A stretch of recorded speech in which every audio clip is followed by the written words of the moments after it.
A very good morning, dear students. I am your commerce teacher Sanjana. I hope all of you are well. Students, in today's commerce class, we will start new section. Students, हम लोगों ने अभी section 1 book keeping का chapter number 2 complete किया है, adjustment entries, और मैंने कल आपको इसका रिटन वर्क भेज दिया था और मैंने जो क्वेश्चंस कराए हैं प्रैक्टिकल के वो आपको फेयर कॉपी में करने होंगे। और उसके बाद स्टूडेंट्स अब हम लोग सेक्शन करेंगे सेक्शन नंबर 4। सेक्शन नंबर 4 में आपका utility, marginal utility and total utility ये चैप्टर कंप्लीट हो चुका था, और इसके अलावा law of diminishing marginal utility ये भी कंप्लीट हो चुका था। स्टूडेंट्स अब आपका सिर्फ ये चैप्टर नंबर 3 जो एक्सपेंडिचर एंड सेविंग है ये आपका इनकम्प्लीट है। इसके अलावा जो factors of production, land, labour, capital, organisation ये आपके चैप्टर्स जो हैं ये आप कोर्स में नहीं है, यानी 4 to 8 ये आपको नहीं अभी पढ़ने हैं। ओके, ड्यू टू कोरोना आपका जो सिलेबस कम किया गया है उसमें ये चैप्टर्स हटा दिए गए हैं, तो आपके ये 3 चैप्टर्स बचे हैं। ठीक है students, law of diminishing marginal utility ये चैप्टर जो है ये 335 पेज नंबर पे है। इसको हम लोग एक बार फिर से देखेंगे क्योंकि बहुत सारे स्टूडेंट्स का ये वर्क इनकम्प्लीट है, तो यहीं से स्टार्ट करते हैं। Page number 335।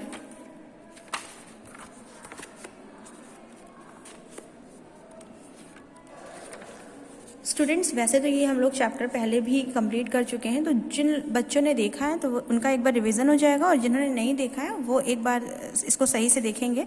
Students law means जैसे यहाँ लिखा हुआ है नियम, एक नियम होता है। डिमिनिशिंग मीन्स क्या होता है? डिमिनिशिंग मान होता है लगातार कम होना या फिर घटना। मार्जिनल यूटिलिटी, मार्जिनल मतलब होता है सीमांत, और यूटिलिटी मीन्स होता है उपयोगिता, यानी किसी भी चीज़ की यूजफुलनेस, किसी भी चीज़ की उपयोगिता लगातार इस्तेमाल करने से क्या होती है? घटती है। ये बताता है हमारा ये नियम। ओके स्टूडेंट्स, ये नियम क्या है? एक जर्नली हम लोग अगर से ध्यान दें तो जब भी कोई भी पर्सन किसी भी कमोडिटी या किसी भी थिंग जो भी चीज़ है उसकी अगर से सब्सिक्वेंट यूनिट्स यानी लगातार उसी से रिलेटेड यूनिट्स कंज्यूम करता है तो उसकी यूटिलिटी उसके लिए कम होती जाती है। ये हम लोग कैसे समझ सकते हैं? ये समझने के लिए एक एग्जांपल अभी यहाँ पे पहले हम लोग देख लेते हैं कि इस लॉ को दिया किसने था। इस लॉ को देने का जो इस लॉ को पहले ऑब्जर्व किसने किया है? H.H. गॉसन, जो कि एक ऑस्ट्रेलियन इकोनॉमिस्ट है। इन्होंने ये लॉ दिया था और इसी वजह से इस लॉ को गॉसन्स फर्स्ट लॉ के नाम से भी जानते हैं। और ये लॉ कहता क्या है? यहाँ से आपको टिक करना है। अकॉर्डिंग टू दिस लॉ, इस लॉ के हिसाब से, इस नियम के हिसाब से, as a person purchases more and more units of a commodity, जैसे कि एक पर्सन क्या करता है? एक ही कमोडिटी, एक ही वस्तु की कई यूनिट्स, कई मात्राएं खरीद लेता है, इट्स मार्जिनल यूटिलिटी डिमिनिशेस, तो उसकी जो उपयोगिता है उस इंसान के लिए वो घट जाती है, घटने लगती है। ठीक है ना? The more we have of a commodity, जितनी ज़्यादा कोई चीज़ हमारे पास होगी, the less urgently we want its subsequent units, उतना ही कम हम लोग डिमांड करेंगे उसकी जैसी यूनिट्स की, यानी जो चीज़ हमारे पास ऑलरेडी है उससे मिलती जुलती चीज़ जो है या उसकी और यूनिट्स के लिए डिमांड हमारी कम होगी। And the utility of its succeeding units goes on diminishing, और अगर से वही उसकी सक्सीडिंग, उससे आगे हमको उसी की तरह की यूनिट्स मिलती रहती हैं तो उसकी यूटिलिटी यानी उसकी यूजफुलनेस हमारे लिए घटने लगती है। ये नियम है जो कि H.H. गॉसन ने दिया था। ठीक है, यहाँ पे डेफिनेशंस स्टूडेंट्स दी हुई हैं जिसमें से आपको कोई एक डेफिनेशन याद कर लेनी होगी। मार्शल की डेफिनेशन एक बार देख लेते हैं, वैसे ये लंबी है, आप कोई शॉर्ट भी ले सकते हैं, जो भी आपको सही लगे।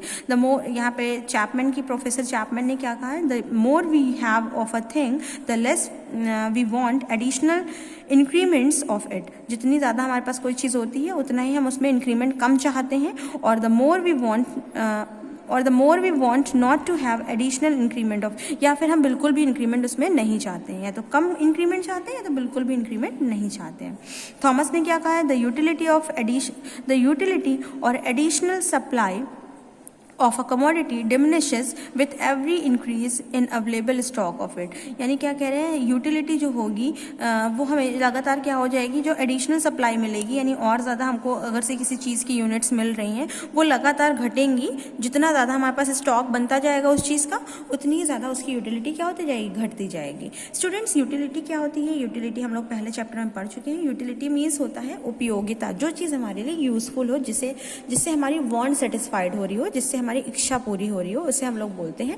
वो जो सेटिस्फेक्शन होता है उस किसी भी चीज़ से जिससे सेटिस्फेक्शन मिलता है, हमें हमारी वांट सेटिस्फाई होती है, हम ये कह सकते हैं कि उस चीज़ में यूटिलिटी है। ठीक है ना। तो यहाँ पे एक एग्जाम्पल दिया हुआ है स्टूडेंट्स, एग्जाम्पल देखते हैं यहाँ पे क्या दिया हुआ है। Suppose a person who is very hungry get 6 slices of bread to satisfy his hunger. एक पर्सन है जिसे 6 स्लाइसेस मिले हैं ब्रेड के अपनी हंगर को ख़त्म करने, अपनी भूख को ख़त्म करने के लिए, और बहुत भूखा है। He starts eating the bread slices one after the other, वो एक के बाद एक स्लाइसेस खाता जाता है। The utility of the first slice of bread will be very great to him because it practically saves him from starvation. तो पहली यूनिट जब पहली ब्रेड खाएगा, पहली स्लाइस खाएगा, तो उसको बहुत अच्छा सेटिस्फेक्शन मिलेगा, बहुत ज़्यादा सेटिस्फेक्शन मिलेगा, क्योंकि उस स्लाइस ने उसको स्टार्वेशन से बचाया, यानी भुखमरी से बचाया है, क्योंकि वो बहुत भूखा था। और भुखमरी से बचाया किसने? उस फर्स्ट स्लाइस ने ब्रेड की। When he takes the second slice of bread it will not give him the same amount of utility. अब जब दूसरी स्लाइस लेगा तो उतनी ज़्यादा यूजफुलनेस नहीं लगेगी, उतनी ज़्यादा यूटिलिटी नहीं मिलेगी। ठीक है, as the first one, because the first one के बराबर यूटिलिटी नहीं मिलेगी, because the first slice had already satisfied a part of his hunger, क्योंकि पहली वाली यूनिट स्लाइस